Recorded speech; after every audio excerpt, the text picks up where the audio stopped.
ఏ పంట వేసినా పెట్టుబడి తక్కువగా ఉండాలి. రసాయనిక పురుగుమందుల వాడకాన్ని తగ్గించేలా చూసుకోవాలి.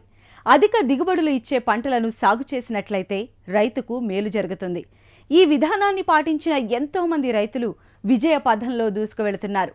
ఈ సూత్రాన్ని బాగా నమ్మిన రంగారెడ్డి జిల్లాకు చెందిన రైతు ఎకరం పొలంలో వెల్లుల్లిని సాగు చేశాడు. పూర్తి ప్రకృతి విధానంలో పంటను పండిస్తూ మంచి ఆదాయాన్ని పొందుతున్నాడు. మరి ఇవాల్టి నేలతల్లిలో ఈ రైతు విజయగాథను మనము తెలుసుకుందాం.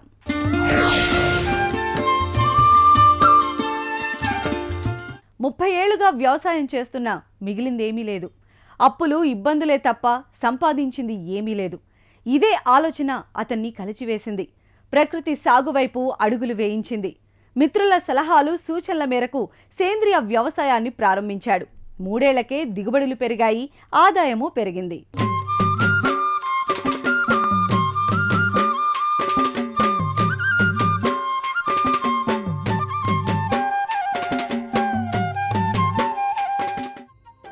ఇతని పేరు మనోహరాచారి. రంగారెడ్డి జిల్లా చౌదరిగూడ మండలం పద్మారం గ్రామానికి చెందిన ఈ రైతు వ్యవసాయాన్ని మొదలుపెట్టినప్పటి నుంచి రసాయన ఎరువులనే వినియోగిస్తున్నాడు. ప్రతి ఏడాది పంటలను మార్చినా తన పంటకు హాని కలిగిస్తున్న రసాయనాలను విడిచిపెట్టలేదు. రోజురోజుకు పెట్టుబడులు పెరిగాయి, కానీ దిగుబడులు లేవు. సాగులో లాభాలు లేవు. దీంతో 3 ఏళ్ల క్రితం ప్రకృతి సాగు బాట పట్టాడు మనోహరాచారి.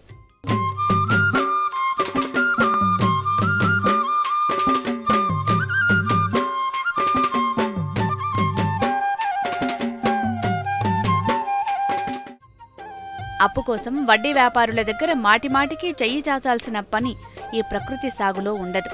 1978లో తొలిసారి పత్తి సాగును చేపట్టారు మనోహరాచారి. అప్పట్లో పత్తి సాగులో దుక్కిలో ఎకరాకు 6 బస్తా DAP మాత్రమే వేసేవారు. పంటకాలం మొత్తంలో 2 సార్లు పురుగుమందులు కొట్టేవారు. ఎకరాకు 10 క్వింటాళ్లకు తగ్గకుండా దిగుబడి వచ్చేది. క్వింటా పత్తికి 1300 నుంచి 1500 వరకు ధర ఉండేది. మనోహరాచారికి ప్రస్తుతం 60 ఏళ్లు. ఇప్పుడు పత్తిని సాగు చేస్తున్నారు.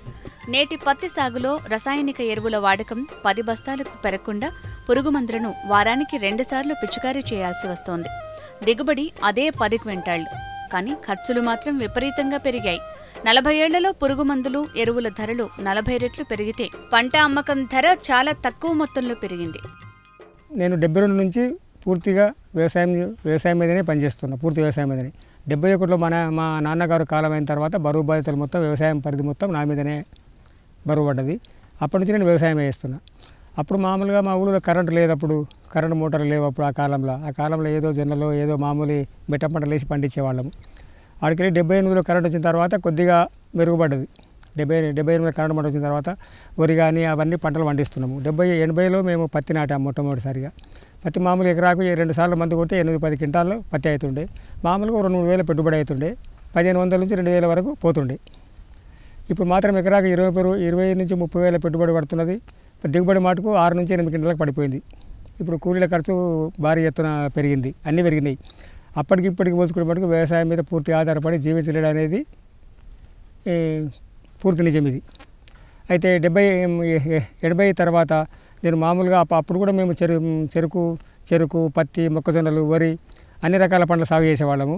అంతవరకు ఏం గిట్టుబాటు కాకుండా మొత్తం పెట్టుబడులు ఎక్కువైతుండే, దాని నుంచి గిట్టుబాటు కాకుండా నేను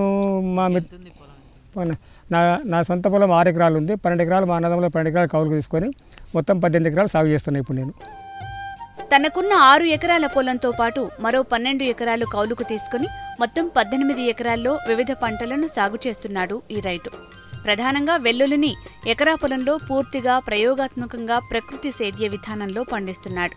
అతి తక్కువ ఖర్చుతో మంచి దిగుబడులు వస్తుండటంతో రైతుకు మంచి ఆదాయాన్ని తీసుకువచ్చి పెడుతుందని, రైతుకు లాభాలు తెచ్చిపెట్టే పంటగా ఈ వెల్లుల్లి పంటను అభివర్ణిస్తున్నాడు మనోహరాచారి.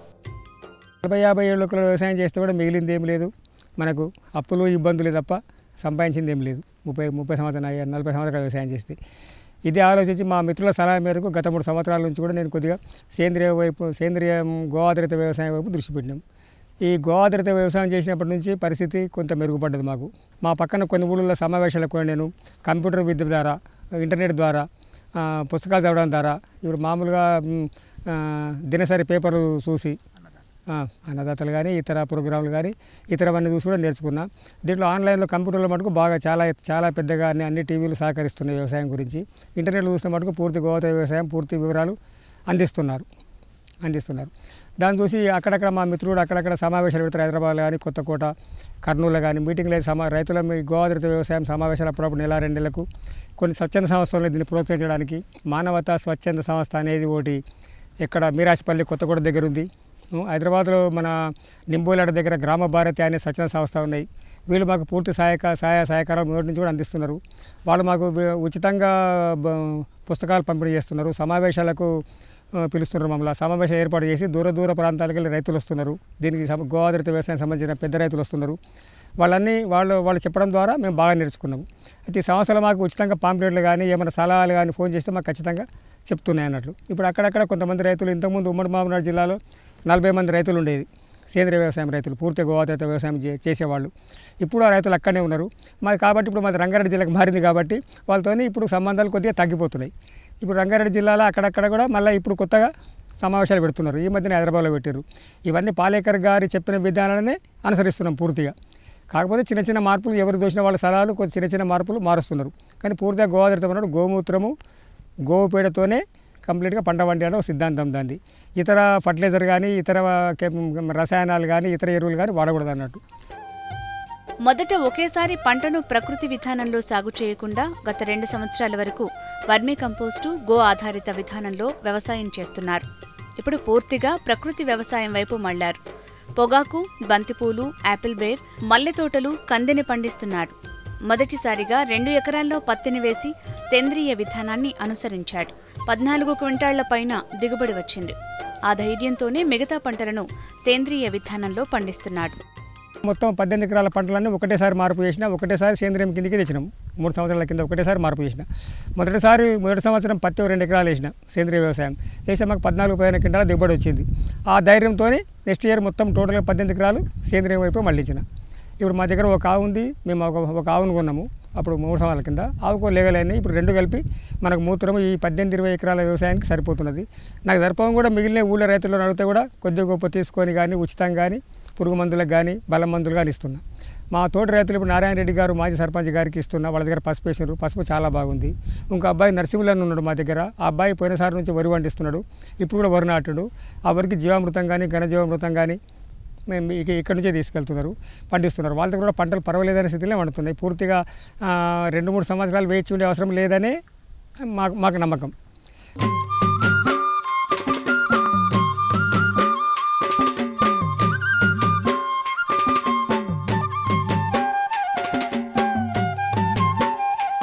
సేంద్రియ విధానంలో వెల్లుల్లిని సాగు చేయడం ఎలా? అసలు వెల్లుల్లి పంటను ఏ కాలంలో వేయాలి? సాగుకు అనుసరించాల్సిన యాజమాన్య పద్ధతులేంటి? ప్రకృతి సాగు వల్ల రైతుకు వచ్చిన లాభమేంటో తెలుసుకుందాం.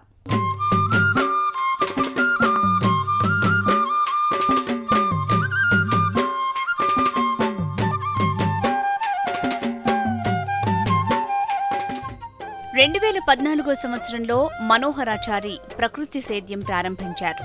ఫలితాలు ఆశాజనకంగా ఉండటంతో అతనిలో ఉత్సాహాన్ని నింపాయి. రెట్టించిన ఉత్సాహంతో 2వ ఏడాది ఇతర పంటలకు ప్రకృతి సేద్యాన్ని విస్తరించారు. చుట్టుపక్కల రైతులు ఏ పంటను తక్కువగా పండిస్తుంటారో ఆ పంటను ఎంచుకొని పండించడం ద్వారా రైతుకు మంచి లాభాలొస్తాయనేది మనోహరాచారి ఫార్ములా. ప్రస్తుతం వెల్లుల్లికి ఎక్కువ డిమాండ్ ఉన్నప్పటికీ తెలుగు రాష్ట్రాల్లో సాగు విస్తీర్ణం తక్కువగా ఉంది. అందుకే ప్రకృతి విధానంలో వెల్లుల్లి సాగు చేస్తున్నాడు. వెల్లుల్లి విత్తే ముందు దుక్కిలో ఘన జీవామృతం చల్లుతారు. నీళ్లు కొట్టిన తర్వాత 10-15 రోజులకోసారి డ్రిప్ ద్వారా జీవామృతం అందిస్తున్నారు. అప్పుడప్పుడు మొక్కలు బలహీనంగా కనిపిస్తే జీవామృతాన్ని కూడా స్ప్రే చేస్తున్నారు. సేంద్రియ సాగులో ఒకసారి ఖచ్చితంగా దుక్కిలో ఘనజీవామృతం ఇస్తాము. మేము నీళ్లు పెట్టినప్పుడల్లా 10-15 రోజులకు ఒకసారి ఖచ్చితంగా జీవామృతం మనము డ్రిప్ ద్వారా అందిస్తున్నాము. అప్పుడప్పుడు అవసరం అనుకుంటే మొక్కలు ఇట్లా బలహీనంగా కనిపిస్తే జీవామృతాన్ని స్ప్రే కూడా చేస్తున్నాము. ఇప్పుడు మామూలుగా పురుగు మందులు ఇతర పంటని ఇప్పుడు నేను పత్తి నాటిన ఒక ఎకరా పత్తి నాటితే చూసి 15 వరకు దిగుబడి వస్తుంది. ఇప్పుడు ఇంతవరకు 12 క్వింటాలు అయింది. ఇప్పుడు ఇంకో 3-4 క్వింటాలకు పొలంలో ఉంది. దానికి భారీ ఎత్తునే వాడినాం. జీవామృతం కానీ ఘనజీవామృతం కానీ వాడినాం.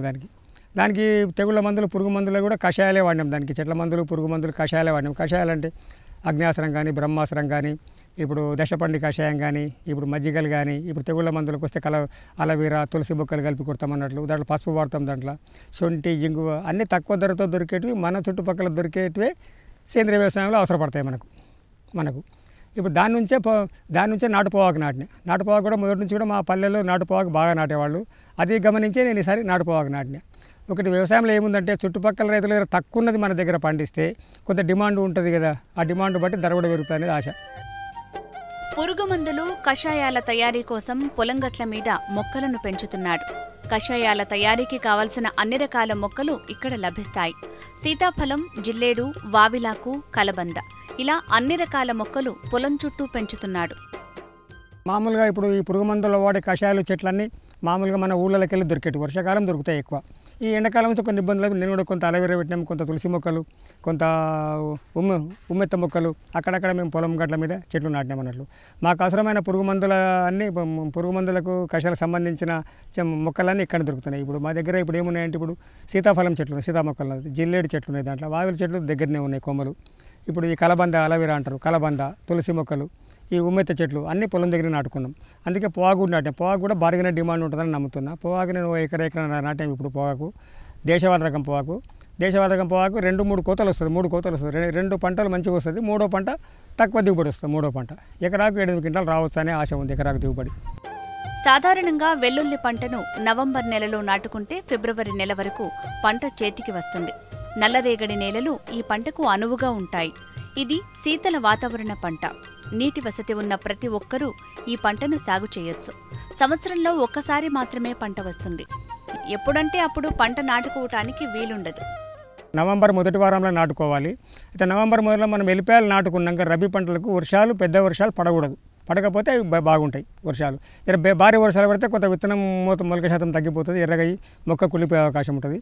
నవంబర్ 15, నవంబర్ 20 వరకు కూడా నాటుకోవచ్చు. ఇది శీతల వాతావరణం పంట. ఇది చలికాలంలో బాగా ఎదిగే పంట. మనకి ఎండలు ముదిరే కల్లా పంట అయిపోతుంది. మన నవంబర్ నాటుకుంటే మనకు జనవరి లాస్ట్కు ఫిబ్రవరి ఫస్ట్ వీక్లో మనకు అయిపోతుంది ఆ పంట. అప్పటికల్లా ఎండలు ఇంకా చలే ఉంటుంది కాబట్టి చలికాలం పంట వెల్లుల్లి. ఎందుకు రైతులు భారీ ఎత్తున సాగు చేస్తే కూడా ఇది చాలా మేలు ఉన్నట్లు. నీటి వస్తున్న రైతులు ఖచ్చితంగా సాగు చేయవచ్చు. మన నీటి ఎద్దడి వచ్చే వరకల్లా మనకి వెళ్ళిపోయే పంట అయిపోతుంది భూమిలో. నీటి ఎద్దడి సామాన్యంగా రైతులకు ఎక్కడ కానీ మార్చి నుంచి స్టార్ట్ అవుతుంది నీటి ఎద్దడి. మార్చి, ఏప్రిల్, మేలో బాగా నీళ్ళతో ఇబ్బంది అవుతుంది. మనం ఆ మార్చి కల్లా మనకి పంటలు ఎప్పుడు కొట్టుకుంటే తొందర వచ్చే పంటలు, డబ్బులు వచ్చే పంటలు, ఈ పంటల వైపు కూడా చాలా బాగుంటుందని నేను కోరుతున్నాను.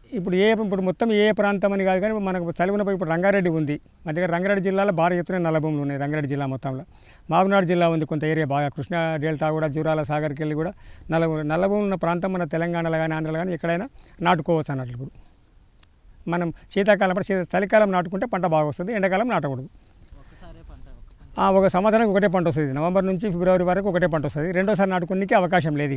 ఇది ఎప్పుడంటే అప్పుడు వేసుకునే పంట కాదు. ఇప్పుడు శీతాకాలం గోధుమలు ఉన్నాయి. ఇప్పుడు మామూలుగా గోధుమ పంట కూడా అంతే. ఇప్పుడు గోధుమ పంట కూడా శీతాకాలం పంటనే వేస్తాం. ఇప్పుడు శనగలు ఉన్నాయి, మామూలుగా తినే శనగలు కూడా మనం నవంబర్లో వేస్తాం. రెండో పంట వేయడానికి అవకాశం లేదు మనకు. ప్రకృతి ఎరువులతో పంట సాగు చేయటం వల్ల గడ్డ సైజు చిన్నగా ఉన్నా నాణ్యమైన పంట దిగుబడి వస్తుందని రైతు చెప్తున్నాడు.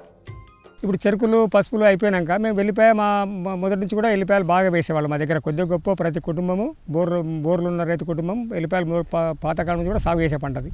ఎల్లిపాయలు మేము మొదటి నుంచి సాగు చేస్తున్నాము. ఇప్పుడు నుంచి మా పెద్దలప్పటి నుంచి కూడా మోట్లు కొట్టే కాలం, ఆయిల్ ఇంజన్ల కాలం నుంచి కూడా 60 కాదు 50, 55, 60 నుంచి కూడా సాగు చేస్తారు మా దగ్గర ఎల్లిపాయలు మా ఊళ్ళో రైతులు. ఆ దేశవాళ రకాలు మేము కంటిన్యూగా కాపాడుకుంటూ వస్తున్నాము. ఇప్పుడు మేము దేశవాళ రకాలనే వేస్తున్నాము. దేశవాళ రకాలు దిగుబడి హైబ్రిడ్తో తట్టుకోకుండా కానీ క్వాలిటీ మటుకు బాగా తట్టుకుంటాయి. దీని క్వాలిటీ చాలా బాగుంటుంది. ఈ గడ్డ తొందరగా చెడిపోదు. దిగుబడి దాంతోపాటు ఇంచుమించు హైబ్రిడ్లతో పాటు వస్తున్నది. ఇది దేశవాళ రకమే. దీనికి పేరు అనేది ఉండదు. ఇది దేశవాళ రకమే. తాతల నుంచి తండ్రుల నుంచి వస్తున్నది కంటిన్యూగా. వాళ్ళకి తెలియదు పేరు, మనకు తెలియదు పేరు. ఇది కంటిన్యూ అదే పద్ధతిలో పోతున్నది. కాకపోతే గడ్డ సైజ్ చిన్నగా ఉంటుంది కానీ ఘాటు కానీ కారం కానీ చాలా ఎక్కువ ఉంటుంది అన్నట్టు. ఇప్పుడు ప్రస్తుతం 1 ఎకరాల సాగు చేసినాము ఈ ఎల్లిపాయ పంట. ఈ ఎల్లిపాయ పంటకు పెట్టుబడి అంటూ పెద్దగా ఉండదు. మామూలుగా పాయలు కొట్టుకుంటాము, ఇంటి విత్తనమే ఉంటుంది, ఇంటి విత్తనాన్ని నాటుతాము. పొలం మంచిగా దున్ని తయారు చేసినాక ఈ పొలాల్లో ఈ ఎల్లిపాయలు వెదజల్లాక గొర్రెతోని 2 సార్లు గొర్రె ముగ్గురు తోలిస్తే ఈ పాయ అంతా కప్పుకపోతుంది. ఎల్లిపాయలని కప్పుకపోతాయి. తర్వాత డ్రిప్ వేసి నీళ్ళు ఇడుస్తాం. మామూలుగా 15 రోజులకు ఒకసారి నీళ్ళు పెడితే ఇది 105 రోజుల పంట. ఇది 105 రోజుల పూర్తి అయ్యే పంట. ఇది ఎటువంటి తెగుళ్ళు కానీ రోగాలు కానీ పురుగు మందులు కానీ వాడే అవసరం లేదు. ఇంతవరకు అయితే మా దగ్గర రాలేదు. ఉల్లిగడ్డకు కానీ ఎల్లిపాయలకు కానీ మా దగ్గర పురుగు మందు వాడే దాఖలాలు లేవు మా ఏరియాలో. మా ఊళ్ళో కాకుండా ఎక్కడ కూడా లేవు మా ఏరియాలో. ఒకప్పుడు ఎకరా వెల్లుల్లి సాగుకు 20,000 వరకు పెట్టుబడి పెట్టిన అదే రైతు ఇప్పుడు 4 నుండి 5,000 రూపాయలకే పంటను సాగు చేస్తున్నాడు. అంతేకాదు అంతకు ముందు కంటే అదనపు ఆదాయం పొందుతున్నాడు. ప్రకృతి సాగు వల్ల రైతుకు మంచి లాభాలు ఉన్నాయంటూ వివరిస్తున్నాడు ఈ అభ్యుదయ రైతు.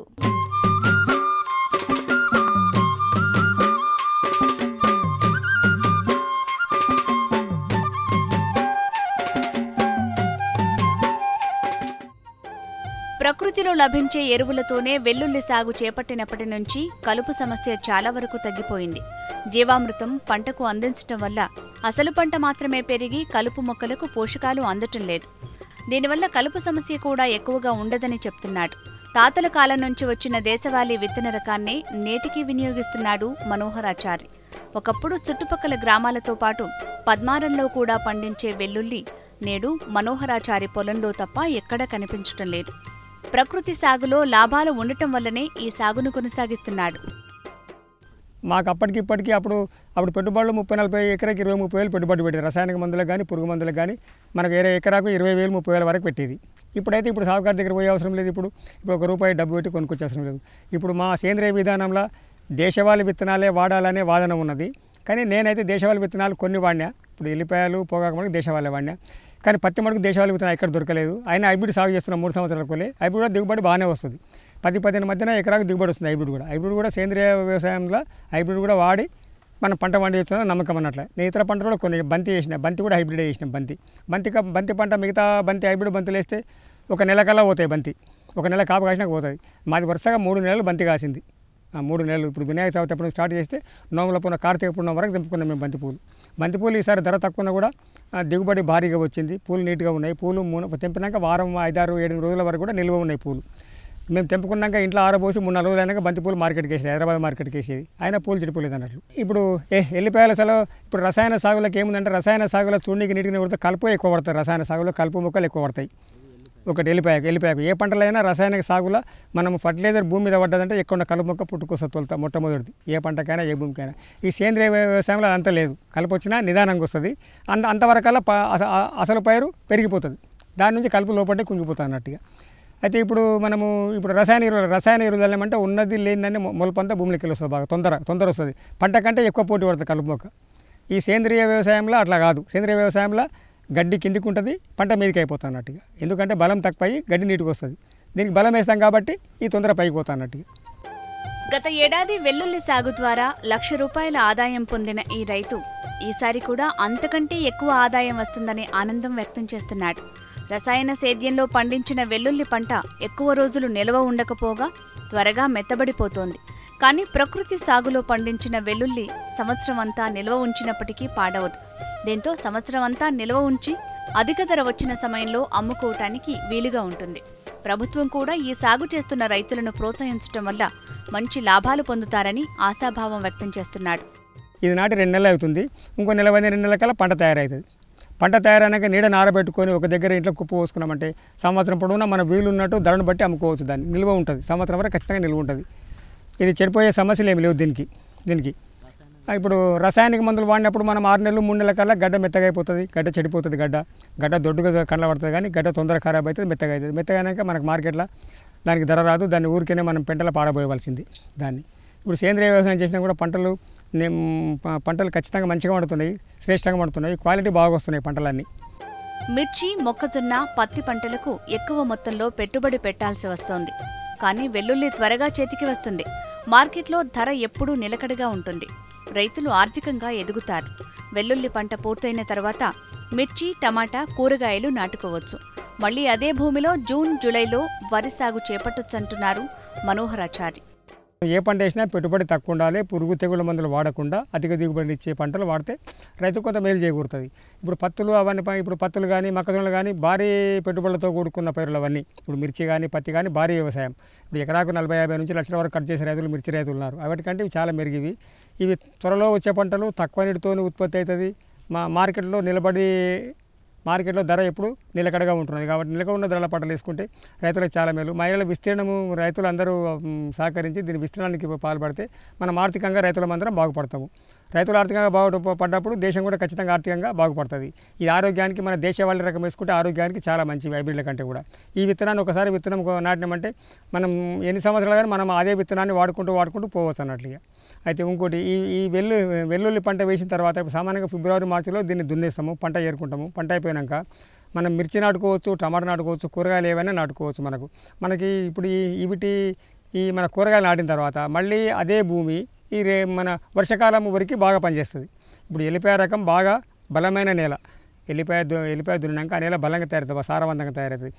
ఆ నెల కూరగాయలు బాగానే అవుతాయి. ఆ కూరగాయల నాటును మళ్ళీ మనం వేసుకుంటే మనము జూన్ జూలైలో వరి నాట్లకు బాగా పనిస్తుంది. అందుకే మనం ప్రభుత్వం కూడా దీన్ని తెలుసుకొని ప్రభుత్వం కూడా ఈ సేంద్రియ గోహత్య వ్యవసాయాన్ని ప్రోత్సహించే అవసరం ఉన్నది. రసాయన ఎరువుల కోసం ప్రభుత్వం కోట్ల రూపాయలు ఖర్చు చేస్తోంది. అలా కాకుండా ప్రకృతి సేద్యాన్ని ప్రోత్సహించడం ద్వారా ఎక్కువ ప్రయోజనాలుంటాయన్నది ఈ రైతు అనుభవం చెప్తోంది. ప్రతి రైతుకు ఒక దేశవాళీ గోవును అందిస్తే బాగుంటుందని రైతులు చెప్తున్నారు. ప్రభుత్వం గో ఆధారిత వ్యవసాయాన్ని ప్రోత్సహిస్తే బాగుంటుందని అంటున్నాడు.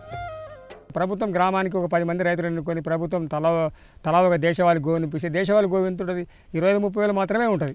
ఒక 10 బస్తాల DAP ఉన్నంతసేపట్లో ఒక దేశవాళీ వస్తుంది. ఒక ఆవు ఉంటే 20 నుంచి 25-30 ఎకరాలు సాగు చేసుకోవచ్చు. 30 ఎకరాలు సాగు చేసుకోవచ్చు అని ఈ గోహత్య వ్యవసాయ సంఘాలు చెప్తున్నాయి. 30 లేకుండా మనం 20 చేసుకున్నా చాలా సంతోషమే. మనకు పెట్టుబడి మనం ఆవును తెచ్చుకున్నామంటే ఆవుతో పాటు లేగలు కుడుతుంటాయి. ఆవు పెట్టుబడి అట్లే ఉంటుంది మనకు. దానికి ఆ పెట్టుబడి ఎక్కడ 30 వేలు పెట్టి ఆవును కొన్నామంటే 30కి 60 అయితే కానీ 30కి 20 కావాలి. అవి సంవత్సరం ఇప్పుడు మనకు కొద్దిగా గొప్ప పాలు ఇస్తుంది, ఇంటి ముంగల పేడ పడుతుంది, మూత్రం ఉంటుంది. ఇప్పుడు రైతుకు కూడా ఆనందమే. పొద్దుగా లేచి ఆవు ముఖం చూస్తే గోమాతను సృష్టిస్తే ఆనందం రైతుకు కూడా. అయితే ఈ ప్రభుత్వాలు కూడా ఈ గోఆధారిత వ్యవసాయానికి ప్రోత్సహించి కొంతవరకు చేస్తే కొంతమంది రైతులు వచ్చే అవకాశాలు చాలా ఉన్నాయి. వాళ్ళకి వీలు లేక విధి లేని పరిస్థితుల్లో కొంతమంది రైతులు వెనుక జరుగుతున్నారు. ప్రభుత్వం ఈ గోఆధారిత వ్యవసాయాన్ని ప్రోత్సహించితే బాగుంటుందని నేను కోరుతున్నాను సార్.